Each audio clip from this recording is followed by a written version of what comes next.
Well, guys, welcome to just this follow-up call. We've invited Josh to really unpack a little bit more what he wrapped up with. Didn't get a ton of time to finish with there in his last session with us at ThinkNEXT in Wichita just a couple of weeks ago. And Josh was finalizing, just kind of walking us through all of the four fields. We talked a lot about just the rhythms of the multiplier and just the intentionality of abiding first, and that everything starts with the posture of our heart, the rhythms that we put in our own life, fasting, prayer, intentional relationship with the Lord, and then we walked through each of the fields where we talked about entry, oikos map, and understanding the gospel, like sharing our story, sharing God's story.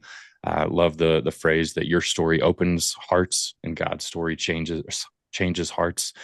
And then we walked through just the intentionality of disciple making, obedience based disciple making, 3/3 groups, and things of that nature. And Josh just shared a lot of stories with us about all the things that God has been doing in India and even here locally. And so we finally wrapped up with just the fifth part. So the four fields have entry, gospel, discipleship, gathering, and then really just that leadership development in the middle, the multiplying of leaders as you kind of continue moving out through the four fields. And Josh is going to just kind of open it up and invite you to walk us through any of the tools, the resources, the iron on iron, or the 139 booklet that you gave to us previously.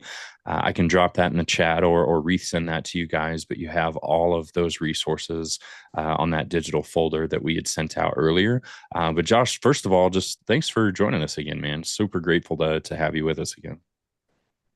It is good to be here, bro. Appreciate you. Thank you guys. Thanks for hopping on.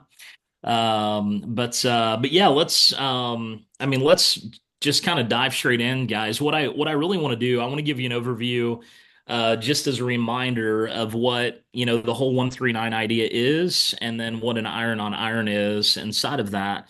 And basically, I'm going to take you guys through a meeting pattern and why it's important and what do we do, and really the impact that it's made so far in our movement, and with the hope that it can help bless you guys, and as you guys put some of this into practice, it can hopefully help multiply, throughout your network as well.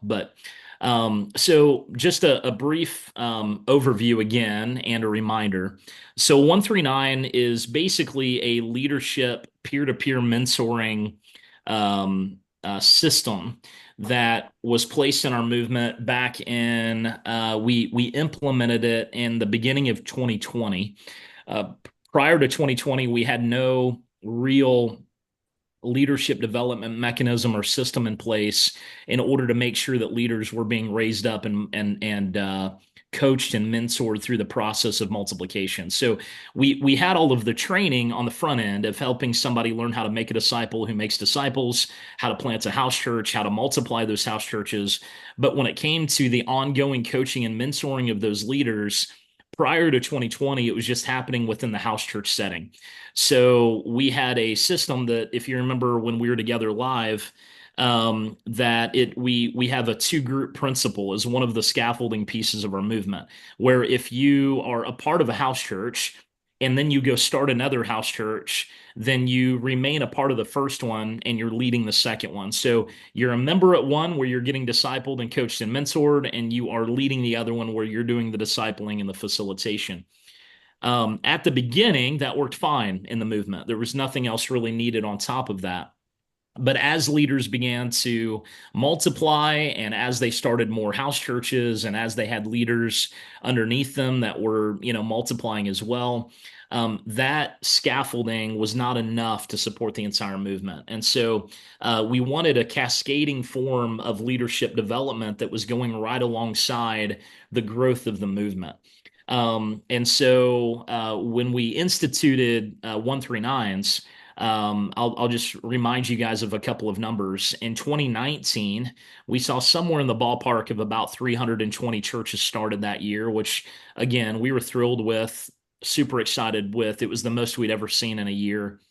But then after instituting 139s and really helping our leaders begin to strategize and mentor one another and coach each other, we went from 320 in 2019 to 2020, even in the midst of COVID, over 1,300 churches. So 1,000 more churches after instituting 139s, and that was the only change we made. And so it was a radical shift in multiplication and making leaders ready and coaching them on multiplication strategy. Um, and so what I want to do for really the remainder of our time together is I want to take you guys slowly through what a 139 looks like. And let me kind of remind you guys what a 139 is. 139 is basically just a way that we inject the multiplicative mindset into the title of a group like that. It's one leader pouring into three people. Sometimes it's four or five. It doesn't have to be three, but 139 sounds prettier than 1412 or something. So 139. So one leader pouring into three, and then each of those three would have their three, which is where the nine comes from. It's basically a Second Timothy 2:2 idea. Paul tells the Timothy, what I've given you, Timothy, give to other people who can also give it to others. And so it's just the 139 idea of a cascading form of leadership development.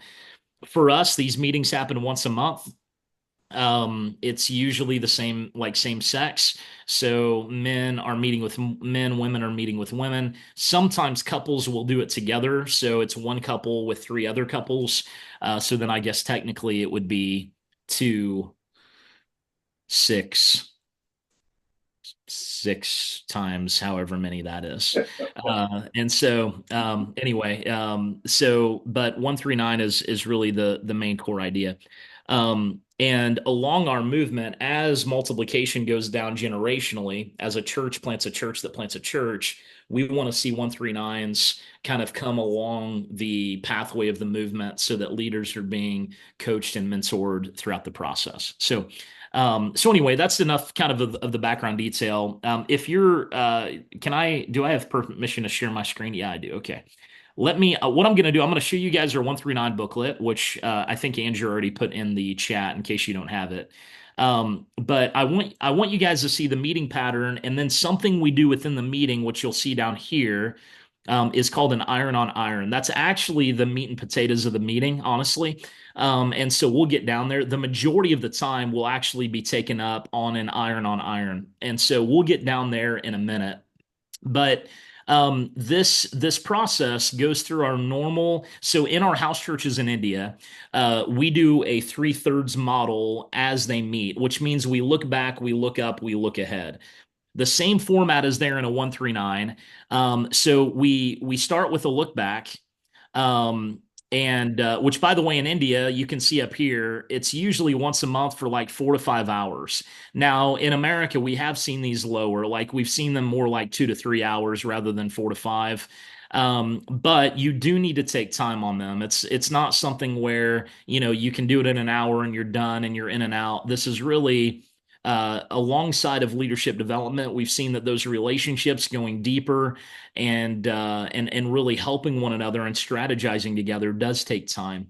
And so you can contextualize it. It's not necessarily it's got to be this amount of time, but making sure you've got a big block of time scheduled for this is important. We also do them on Zoom sometimes, but honestly, we really try as much as possible to do these face to face. But we do 139s if we're not in the same region as some of the leaders we're working with. We will do them virtually if need be.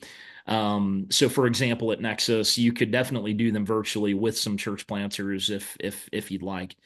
But let me just take you through it. So we start look back. That's the first section. We pray together. Usually that looks like just offering up, hey, what are the wins? What are the losses? What are the things we're struggling with? What are the good things? We share that with one another, and then basically pray together. We'll spend a little bit of time in worship. I have seen in the West usually that isn't, and by worship, guys, it doesn't have to be a song. If there's only four or five of you in a room, or if you're virtual, you're probably not going to be singing songs together, but it is just lifting the time up before the Lord, worshiping Him. It could be a prayer of thanksgiving and worship or adoration, but it's really just lifting up the Father. And then we're beginning with care for one another. So, what is something since our last meeting that's been encouraging to you? What's something that's been discouraging? And then pray for one another in those spots that you share. You can combine prayer and care, those number one and number three together. It would not have to be, separate. Like those can all be combined. Um, but then we're reviewing together. So every time we look back, we're basically saying, "Hey, what did we discuss last time? How did that go? What have you guys implemented since then? How is life going? Let's review any action steps we had last time that we created together." And then it's time for personal accountability. So it's really about, hey, how's your time been abiding with Jesus? Be specific in that, like knowing his word, praying, resting in his love, obeying his commands, confessing sin, whatever it might be. How did your church or churches engage the lost last month? Usually we set goals on how we're going to go after the lostness of our cities and our villages.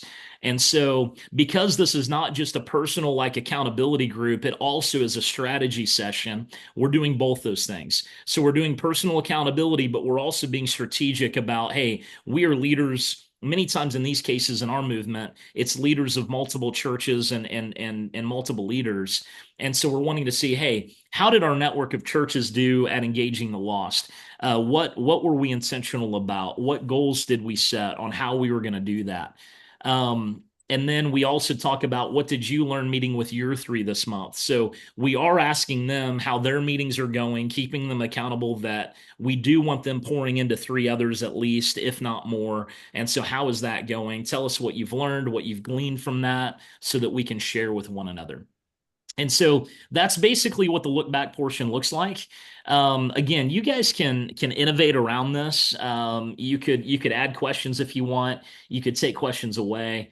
But really the big idea here is really caring for one another, keeping one another accountable for past agreed upon actions, and helping dig deeper into each other's lives.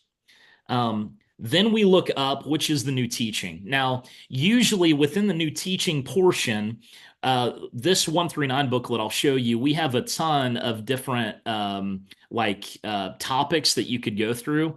We've got a study on abiding. We've got the way that Jesus filtered people, like from the crowds to the medium size all the way down.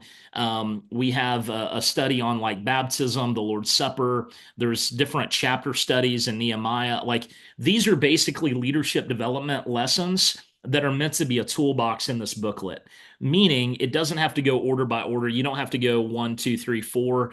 Whatever your people are going through and whatever your leaders need, you can jump into those and add a lot of different things to it as well. This is just kind of our core toolbox for leadership development that we offer them. And I'll pop down for a second just so you can see one. Like this one right here. This is all about, oh, not this one. Hold on. That's four fields. Hold on. Yeah, here, right here. This is the baptism hammer. If people are having trouble like giving away authority, pushing baptism down the line, if a lot of new believers are not getting baptized right away, we basically do an entire study that we give our leaders so that way they could teach their people the same thing and they could push it down the line as well. So this is basically every verse in the book of Acts that deals with baptism, and we're asking the question, who was baptized, who gave it, and how long after believing did they take it? And what you'll see every time, I'll just, I'll spoiler alert. It's who gave it. It was the person who led them to faith, and how long after believing it was immediate every time. And so we want them to see that the biblical precedent for this is that whoever leads them to faith dunks them. I've got a buddy who says, "You kill them, you clean them." It's a whole hunting strategy, which is terrible, I know. But anyway, it's really you bring them to faith, you baptize them, and then you start discipling them. And so there's just different studies, guys, like here's one on brutal facts. We teach them how to look at the brutal facts of their city. What's the population? How many churches are needed to reach it? And what is lostness like in your city? And how could we begin to have a big God-sized dream to reach lostness? I'll show you another one down here. This is all about generational mapping. So we're helping them understand what is the health of a church and then how to map out generationally like this, what the movement looks like. So all those circles are churches. Again, my point here is not to train you on all these little tools. I just want to show you samples of what the toolbox looks like so that you can kind of get an idea. We do a Nehemiah study as well, just looking at how God gives people a vision and how he would fast and pray until he would take the next step. He was always going back to the Lord and asking what the Lord wanted, and he was fasting and praying, and then he was taking action on whatever he heard the Lord say. And so we're teaching leaders how to go to the Lord, fast and pray to look for answers, and then take a step out and do whatever God says. And so anyway, there's several studies like that. And so you can add some of your own. Like here's one on elder appointment. If they've never appointed elders in their churches, we teach them through what an elder looks like so they can start appointing elders. Anyway, I'll go back up to the top here, but I hope you get the idea.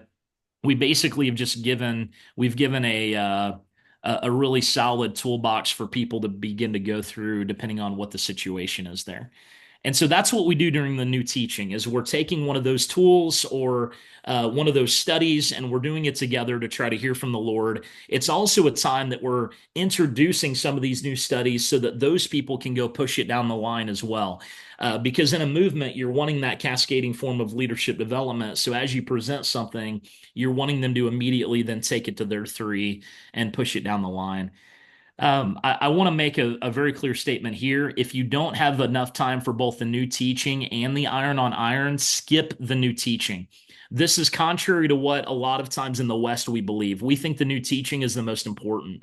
But what's actually the most important time of this meeting is the iron on iron that we'll get to in a minute, because that's where we're digging deep into one person's work and we're looking at, hey, how do they need to overcome this? Like, how do they, what's the next steps they need to take? What are some roadblocks they're facing? How can we help them through it?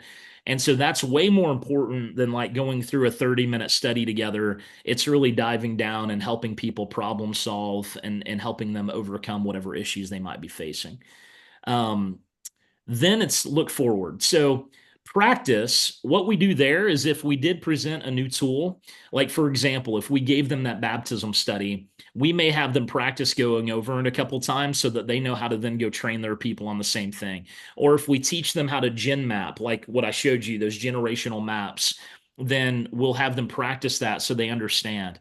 If we give them a tool on maybe it's a new gospel tool that we found that is working well, we'll have them practice that so they feel confident and competent to go do it. It's just a practice time to put into play whatever new teaching they received. And then we plan and strategize together. How are we gonna and when are we gonna abide with Jesus? Like in Jesus, what's our abiding rhythms gonna look like? Let's keep one another accountable. How are we gonna engage lostness this month as a church or churches? What is our plan to engage the lost of our village or city? How are you going to train the study to your three this month and among your churches? How are you going to push it down the line? And when are you going to meet with your three so that I know so that I can pray for you, basically? So you're helping push it down the line by encouraging that. And then we do an iron on iron, which I'm going to talk about in a second, and then we're going to pray. So here's what the iron on iron says. Pick one person to do an iron on iron. Use your gen map. So that map that I showed you, every one of our guys will bring that to a 139 so that we can see the whole network that they're stewarding. So how many churches are in their network? How many leaders are in their network? It's literally on a piece of paper. Now, contextually in America, you may not have a gen map like that, but you may have a map of leaders that you're pouring into, or a map of people that you're investing in, or I mean, you guys would have to contextualize what you're going to look at so that you can determine how their work is going and how the movement is spreading and how multiplication is happening. But for us, it's on that generational map that I showed you, and so every guy will bring that to the meeting, and then we pick one person. And this is what we go through. Okay. And this is iron on iron, guys. You could definitely do iron on irons without the whole 139 process. We have guys sometimes that if they're short on time, they'll just get together and do this rather than that whole 139 process I just took you through. Because the iron on iron, honestly, is where a lot of the gold comes. It's where a lot of the peer to peer mentoring happens. It's where a lot of the coaching happens. So let me share with you. This is the whole idea, right? Proverbs 27:17, how iron sharpens iron, so one man sharpens another. That's the whole point. We're going to sharpen one another, peer to peer mentoring and coaching. And here are the rules that we literally read before every iron on iron. Like we will go over these over and over again. We'll say, listen, we've got to give glory to God. You're not the hero of the story. None of your leaders are the hero of the story. This is God's work, and we're stewarding God's kingdom. And so he gets the glory and praise for all the good that we talk about. This isn't a braggadocious session. This is about him and his glory. Although we will share successes and we are going to celebrate those, but we've got to make sure we're pointing glory to God for what he's doing. Be humble, be patient, be kind. Don't speak over the person who's sharing. So if somebody has an idea they're sharing, don't cut them off, don't speak over them. Focus only on the obstacles the person is sharing, not your own opinions about them. So you'll see in a minute that when we share obstacles, we don't want just people sharing a ton of opinions on what they think should be done and what their obstacles are or anything like that. We really want them to speak directly to the problems the person is bringing to the table.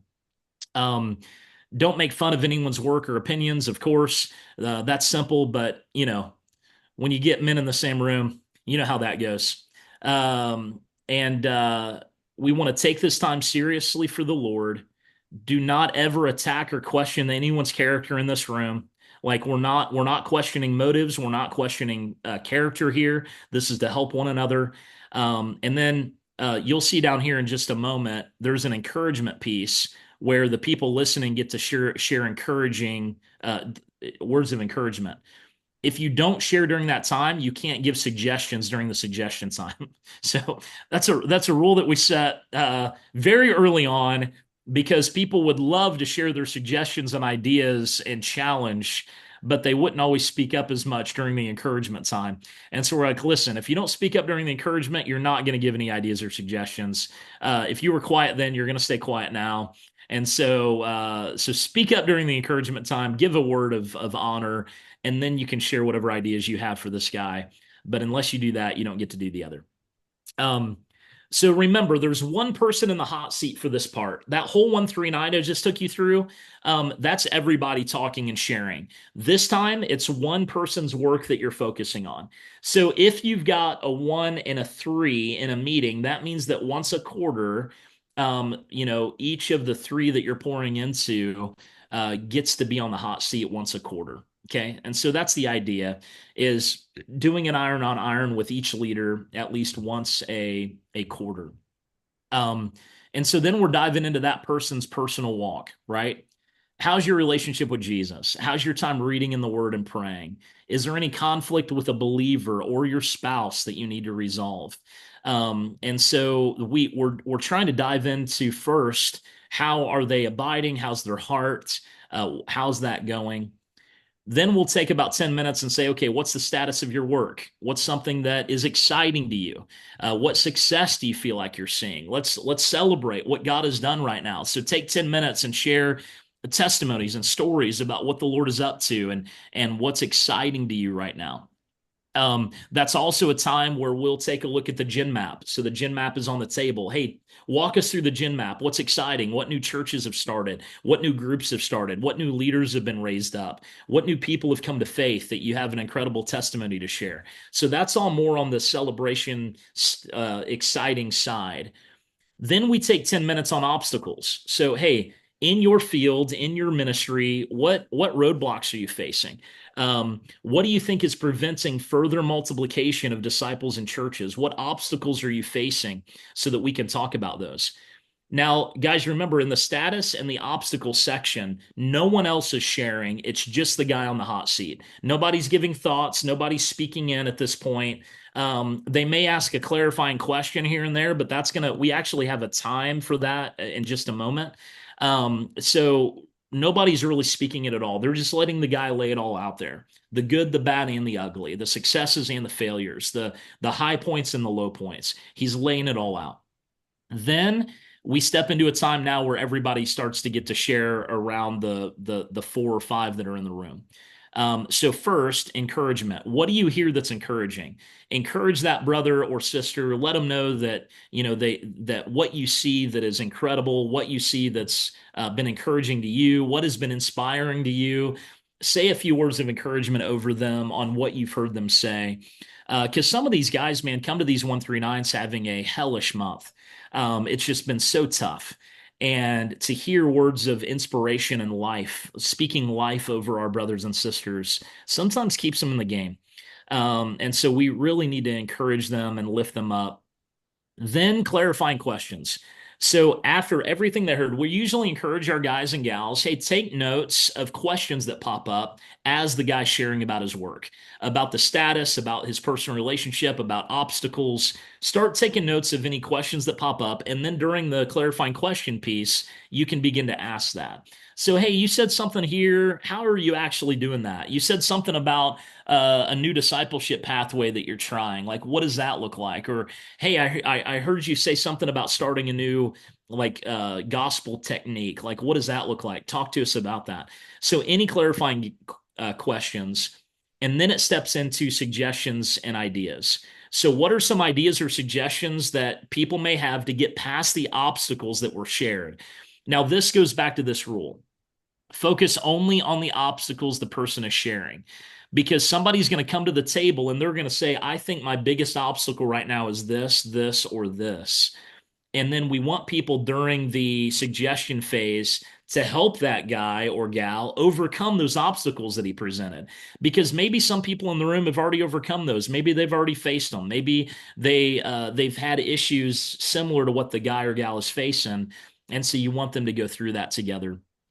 Then it goes back to the guy who's in the hot seat, and they give two key takeaways. So share two key things that you think will help you move forward. And then you're going to create an action plan. In the next 10 days, how are you going to implement? In the next 30 days, how are you going to implement? And then we pray over that plan. We pray over that person. We pray over their work and their obstacles. And we ask the Lord to just stretch out his hand and move in his life or her life in a powerful way. And so we're lifting all of that up before the Lord. And then we close out the meeting in prayer.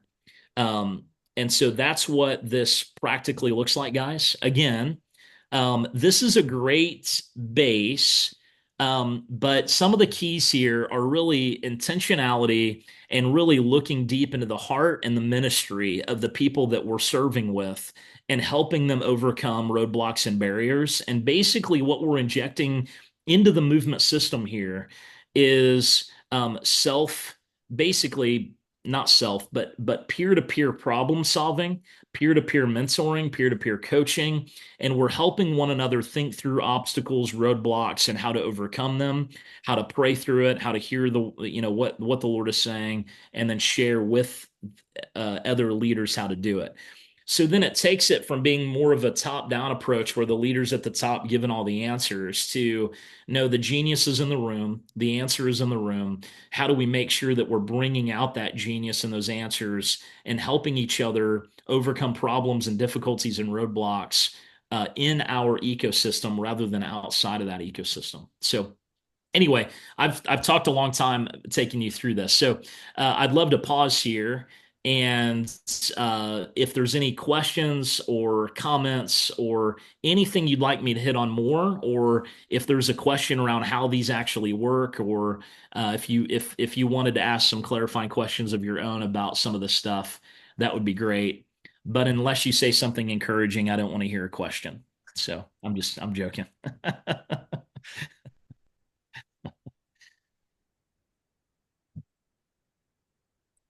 Thoughts, questions, clarifying questions, anything?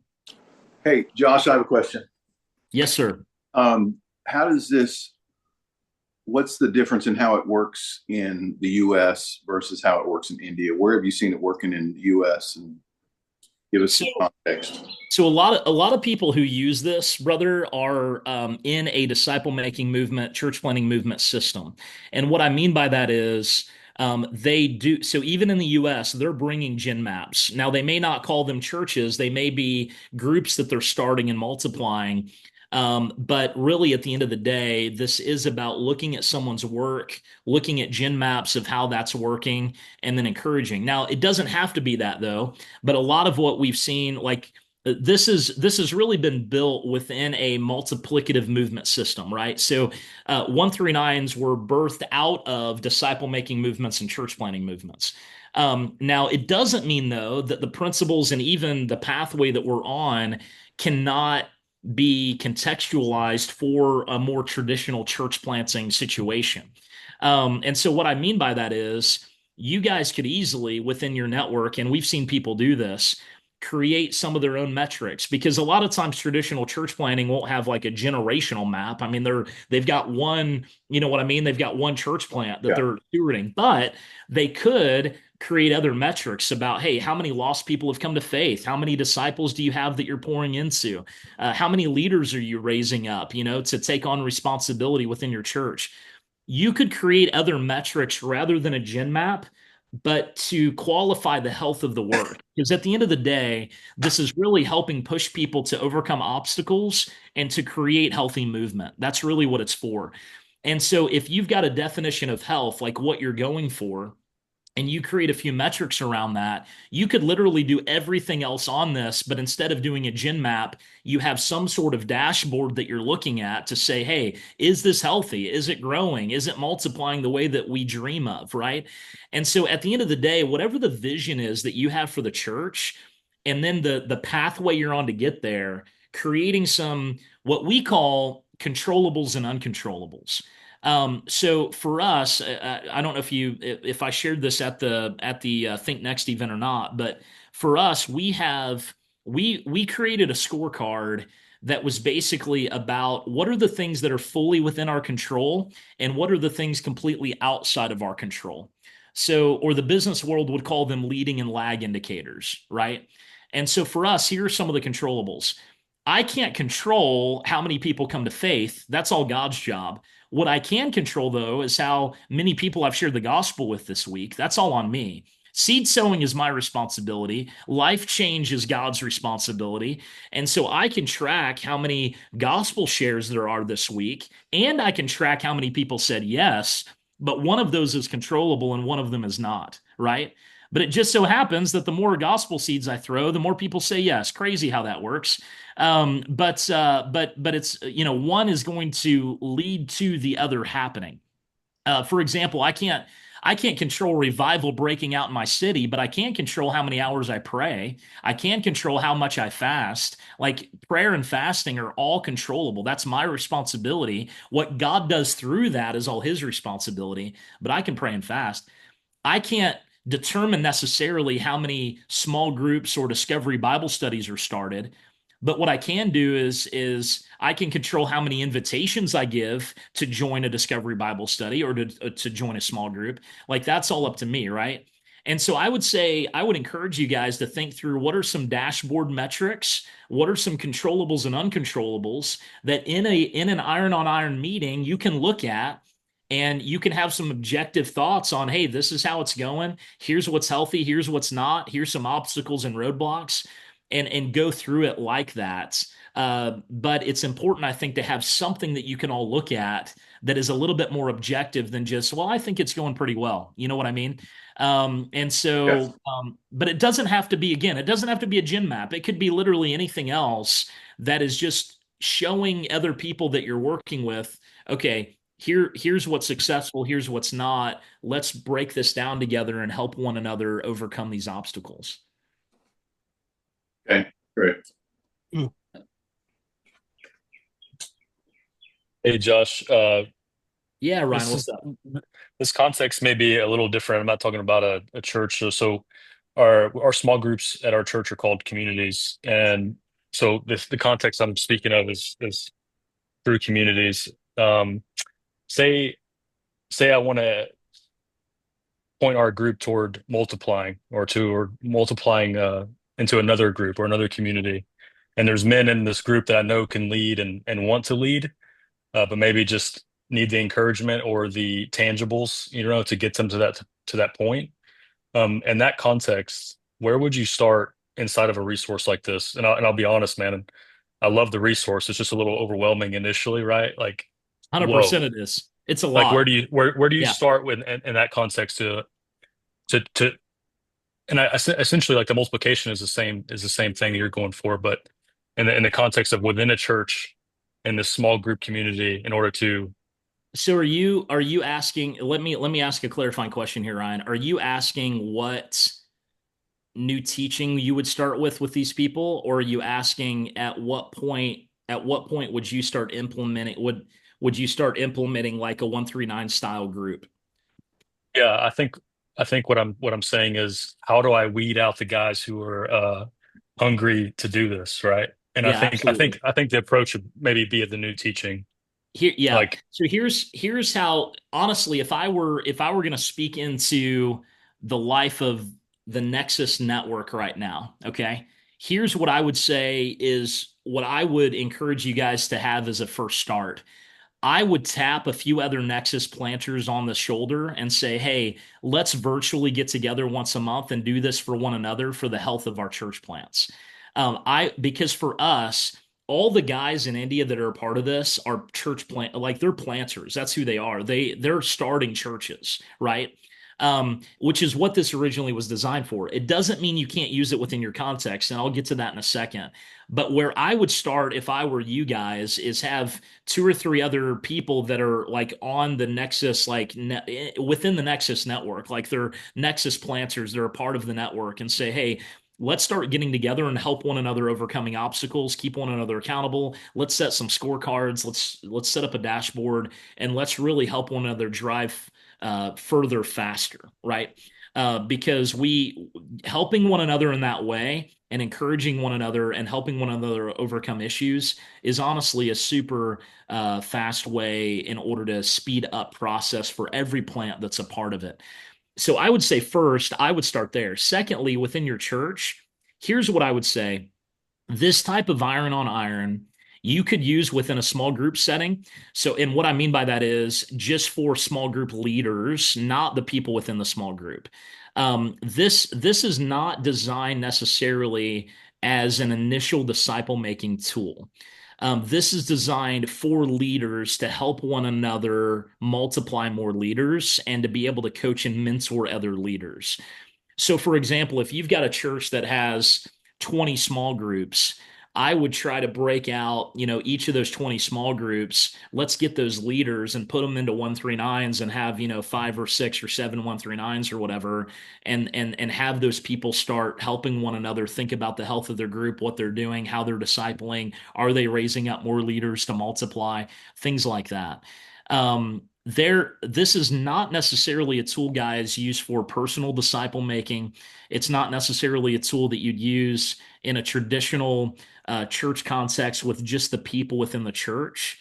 If that's what you're looking for, Ryan, I've got a couple of other tools that I'd honestly start with to kind of filter out the people that you really want to be pouring into. I've got one. I don't know if we shared it, Andrew, but I've got something called I think we did. It's called the Disciple Makers Guide or Disciple not Disciple Makers Guide. Our you know what I'm talking about, Andrew. Our Yeah, like the DMC run free the guide. yeah, the DMC guide, right? So it's basically an 8 week study that we do with Christians. Andrew just put it in the chat. It's an 8 week guide we take Christians through to help them see God's heart and to take them through the 4 fields in a simple training. I would take a group through that, Ryan, and then I would see who's actually putting it into play, who's putting it into practice, and then go with the goers, do it with the doers, basically. Like who are those that are actually taking what they're learning and immediately going and giving something a try? It's those people I'd start pouring into. And once they start birthing things, then you could start doing some iron on irons with them to see how the work is going. Does that make sense? Okay, great. That study has been extremely effective. I've been able to do that with Josh a couple of times over the last year or so, and that's been a great way to introduce people to just like movement tools and just the style of the 3/3 group and things of that nature. It's a great resource. Other thoughts, questions, guys?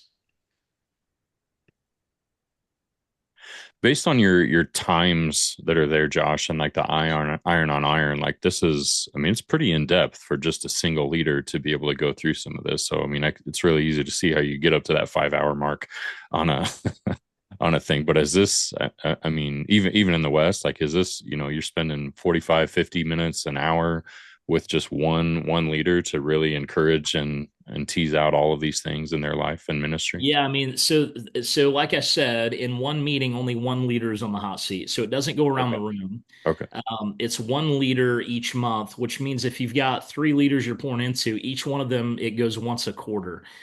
Because really, a lot of times there's not a ton of massive growth within 1 month period to need to do an iron on iron every single month.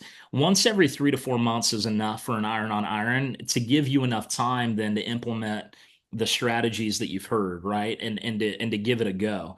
And so we're not encouraging an iron on iron every month on each person. We're encouraging one iron on iron every 3 to 4 months for each person.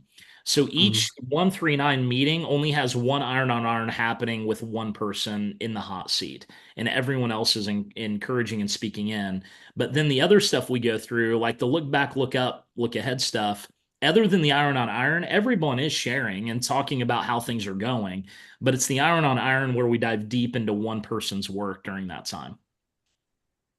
Josh, I really like the idea you have of we start church we start our churches usually in waves, 3 or 4 at a time, and we could pull three of those guys, and they're going to get coaching, they're going to get mentoring, they're going to have some training, but this will give a once every quarter opportunity in a safe environment to be able to sit down with their peers who are going through the exact same thing right now and Yeah. walk through what they're doing. Yeah. I think it'd be interesting to get a cohort. I could grab some of the guys that are starting right now and you know set this up. And I think it'd be a real tool for them. And I think then by doing it with them, I think they learn how to they find a way to do that with their people. Right, right, absolutely. Yeah, and like I said, like, there are other tools that I would use, for example, for personal disciple making, for helping people go out and share their faith. Like this is really more for a leadership level. So it's really for people that have some sort of fruit going on in their ministry that they can bring to the table and say, "Hey, how do we do more of this? How do we multiply more of it?" Like if somebody's not a farmer, you don't need to look at their field. You know what I mean? Mhm. So you want this really is a tool for people that are really doing regular ministry. Now, it doesn't have to be professional ministry people. It could be people that are just involved significantly in doing the work of ministry, and and you can help them. But I mean, we've seen people, for the iron on iron, change some of the metrics where you're really looking at, like a specific ministry that person is involved in. You know what I mean? Like you could change some of the questions and metrics and sit down with a youth minister at a church and take him through this to see how he's doing, and to see what roadblocks he's facing and what obstacles he's facing. So it doesn't necessarily only need to be small groups and house churches and stuff like that or church planters. But if someone has some sort of significant ministry that they're involved with regularly, you could take them through something like this in order to help sharpen them and encourage them and help them overcome some roadblocks and barriers they have. Mm.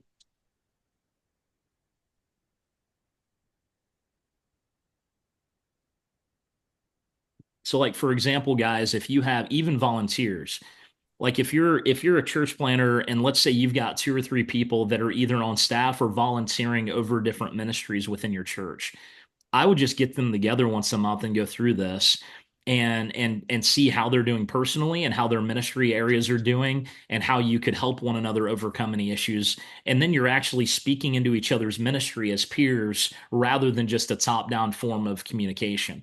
And Mhm. so I'll just make something up. Let's say it's you and a worship minister and a youth minister and I don't know a men's ministry guy. I don't know. I'm making something up. Let's say that's it. Well, then you've got the men's minister and the worship leader speaking into the youth ministry when the youth minister is on the hot seat.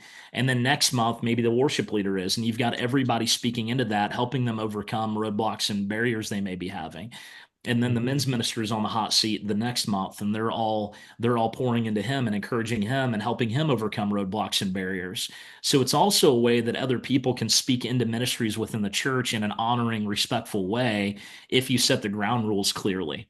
And so it's just a way to help people think through ways that they can encourage, honor, but also give ideas and suggestions on ways that maybe they can overcome some of the issues they're facing. Mm.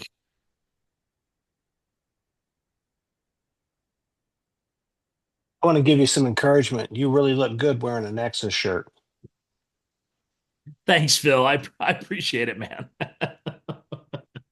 That was really sweet of you, Phil. I'll make sure to wear it more frequently. Yeah. I'm just trying to earn the right to complain later. I understand. The, that's normally the type of encouragement someone will give when they do want to complain later. It's like really low bar encouragement. Like, hey, you've got pretty eyes. Yeah, Thanks. yeah. I appreciate it. Um, so other thoughts, guys, questions, comments on this particular thing, or maybe questions about maybe implementation or how something could work, or Andrew, Phil, if there's anything else along these lines that you think may be helpful, then we could go through those. I think just grabbing this and doing it, just experiment with it. Like you said, as Danny gets up and going with his church up in Minneapolis, get some leaders together, and I can see this working. I mean, there's a lot to it, but I think it's very doable. Looks very Yeah. personal. Yep. And honestly, to make it less overwhelming, honestly, this 139 meeting pattern and the iron on iron is really all you need. Like the 139 booklet, we just give to our leaders to give them some basically a toolbox for the new teaching time that they could take their leaders through. But you wouldn't have to have that attached to it. You could literally just have the 139 meeting pattern with an iron on iron and multiply that, and then they can create whatever like new teaching they do together or tools they give to people or whatever. But Mhm. honestly, like I said earlier, the important part of this is not necessarily the new teaching or study you do. It really is the iron on iron that's happening. Yeah. That's where the sweet spot is. Mm.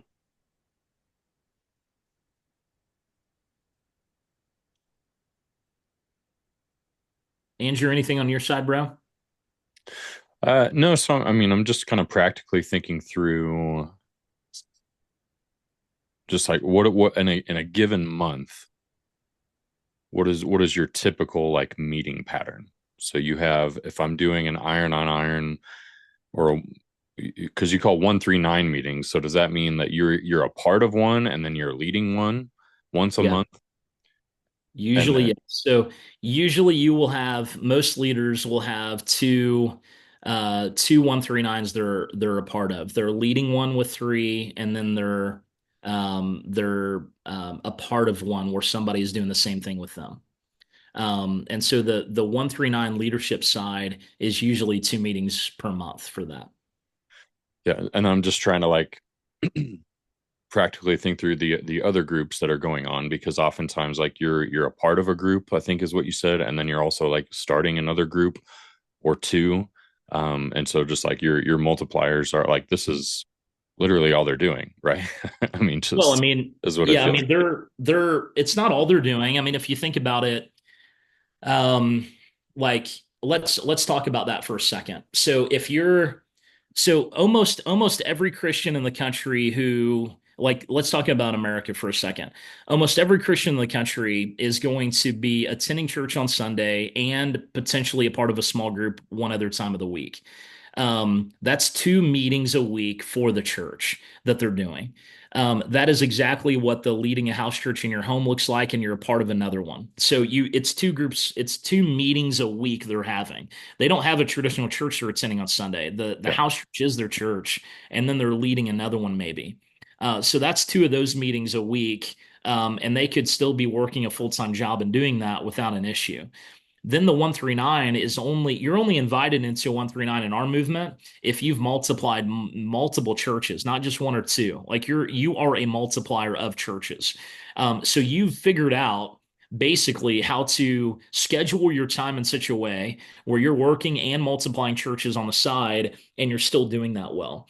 And so in that case, usually when they've multiplied that many churches, they've now got leaders that are leading those. They're no longer like leading a church and attending a church and all this stuff. They're usually just leading one of those, maybe two of those churches themselves. They're no longer attending the church they began in because they've multiplied so many churches. So the 139 now is where they get their discipling and coaching because they're no longer a part like a member of the first church they started with, if that makes sense. Um, so they may be leading one a week, and then twice a month they have a longer meeting they do, usually on a Saturday or a Sunday afternoon. And so it's not, it sounds like a lot, but in all reality, it's really not when you get down to the brass tacks of how many hours it actually takes to do that. So like for an average person in the church, again, somebody who's just attending a church would never be invited into a 139. There's no need for that.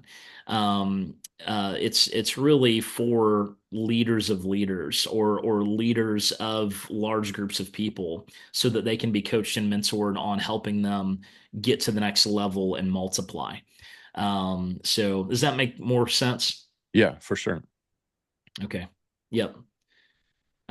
So basically, if you set up the schedule right, you'd have a 139 every 2 weeks, once every 2 weeks, one that you're leading and one that you're a part of. And then you'd be leading maybe one church a week, maybe two churches a week. And so you've got on the every 2 weeks, you may have three meetings that week, but it's not a tremendous amount of hours. Now, if some of our guys are full-time multipliers, like that's what they do. So they may have a couple 139s a week that they're leading, and they're also helping plant multiple house churches.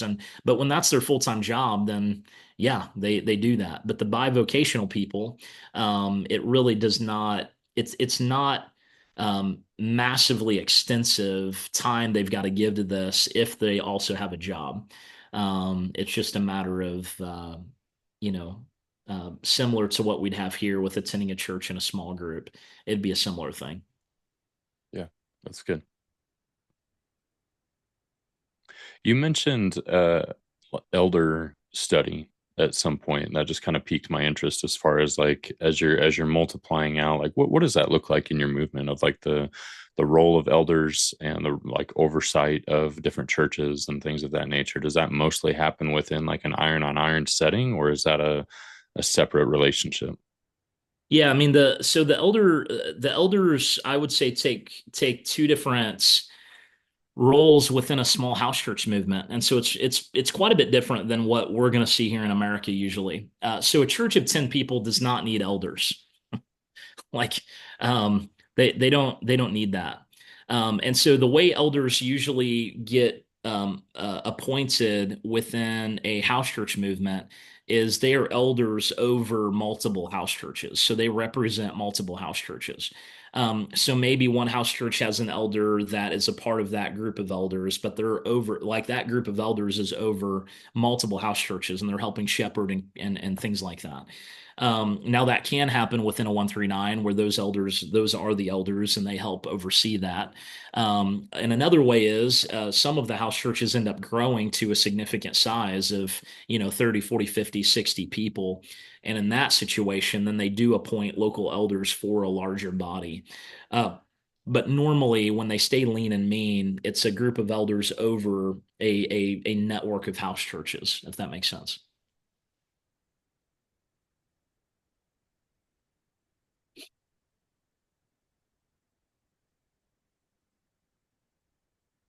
Any other thoughts, guys? Questions? No? Okay. Well, here's what I want to encourage you guys on.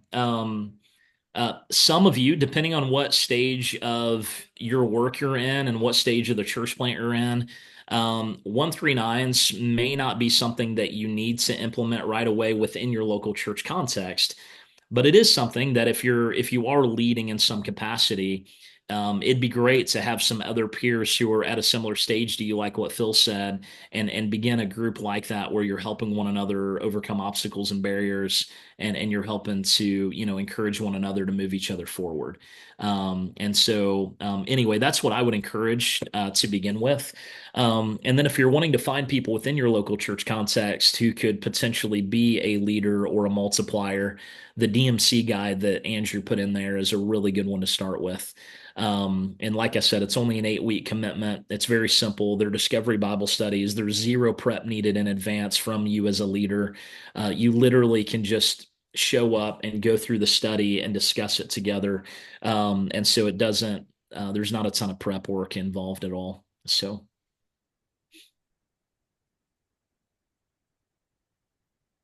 awesome.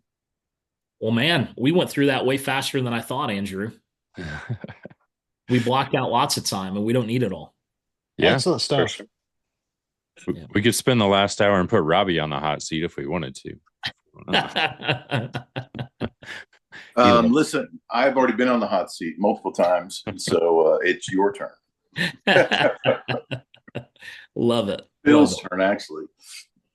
But as I said when we were together, guys, really, I mean, I would love to help serve you guys in any way possible. And so as you guys begin to think through this and kind of pray through it, if there's any way that I can help or come alongside you guys, or even like if you're interested in seeing like literally being a part of an Iron on Iron or a 139, if it would be helpful for you to actually like just join and be a part of one, I could set something up with a few people where we could actually do a full one together, and just go through it together if it would help be a part of something.